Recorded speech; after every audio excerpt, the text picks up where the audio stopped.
আল্লাহর কাছে সেই বান্দাই সবচেয়ে বেশি প্রিয় যে যত তাড়াতাড়ি ইফতার করে। এবং আল্লাহ রোজার মাসে খেজুর খেলে আল্লাহ এত খুশি। আসলে ওই ইফতারটা হলো মেজাজি ইফতার।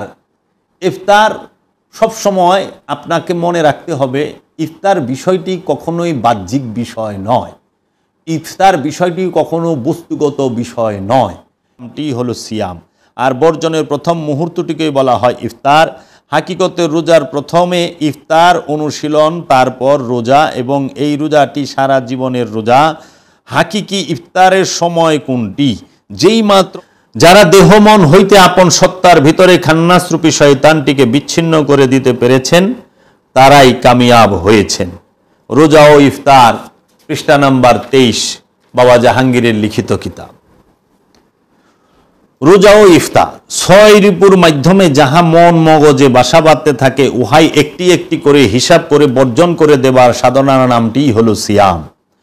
আপন নফসের সঙ্গে যে খান্নাসটিকে জড়িয়ে দেওয়া হয়েছে, উহাই লোভ, মোহ, মাৎসর্য, কাম, ক্রোধ এবং অহংকার নামক আবর্জনা, যা মানুষকে সঠিক পথ হইতে বিচ্ছিন্ন করে দেয়।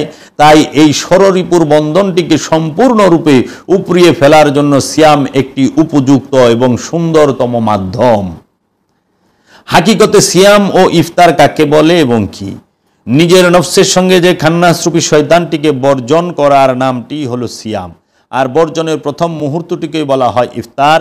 হাকিকতে রোজার প্রথমে ইফতার অনুশীলন, তারপর রোজা, এবং এই রোজাটি সারা জীবনের রোজা।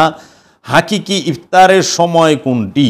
যেই মাত্র সাধকের আপন নফসের উপরে 6 রিপুর লেলিহান জিহ্বাগুলো চূর্ণ বিচূর্ণ হয়ে যায় এবং রোজাদারের সম্পূর্ণ নিয়ন্ত্রণে এসে যায়, তখনই সেই সাধকের জন্য সেই সময়টিকে বলা হয় ইফতারের সময়।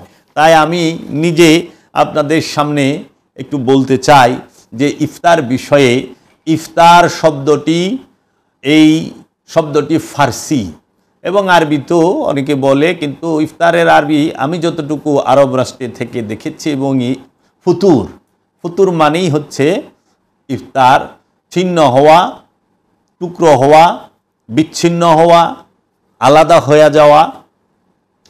এই ইফতার, এটি সম্পর্কে আমাদের সমাজে যে ধারণা আছে, এবং আল্লাহ রসুল সাল্লাল্লাহু আলাইহি সাল্লামের বাণী, হাদিস আছেন ইফতার সম্পর্কে অতি সুন্দর।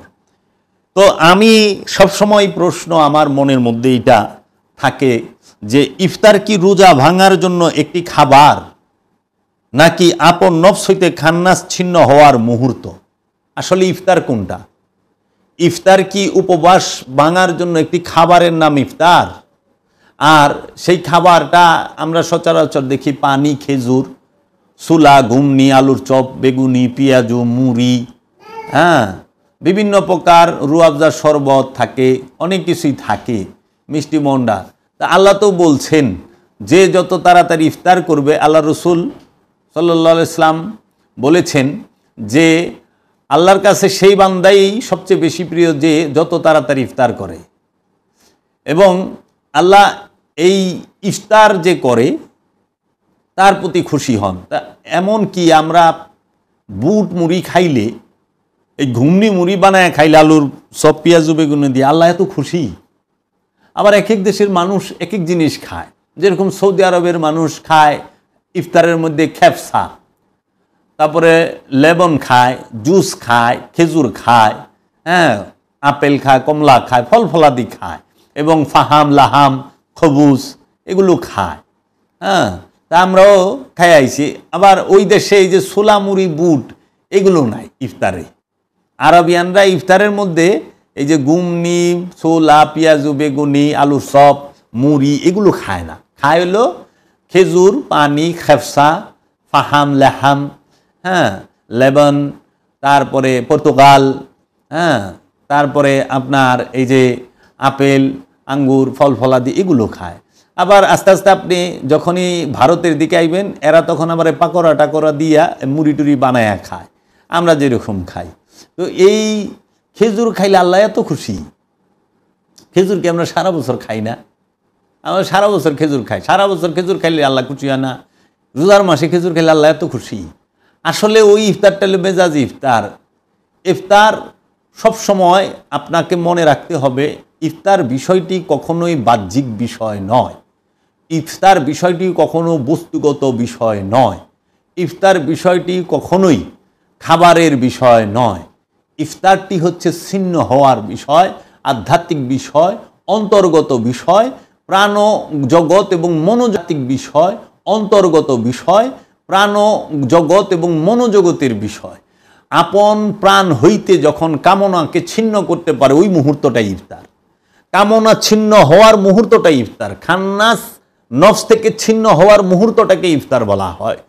আপন নফস হইতে শয়তান রূপী খান্নাস যখন মুক্ত হয়, খান্নাসকে যখন তাড়িয়ে দেওয়া যায়, মুসলমান করে ফেলা যায়, ওই মুহূর্তটার নামই হচ্ছে ইফতার। তাই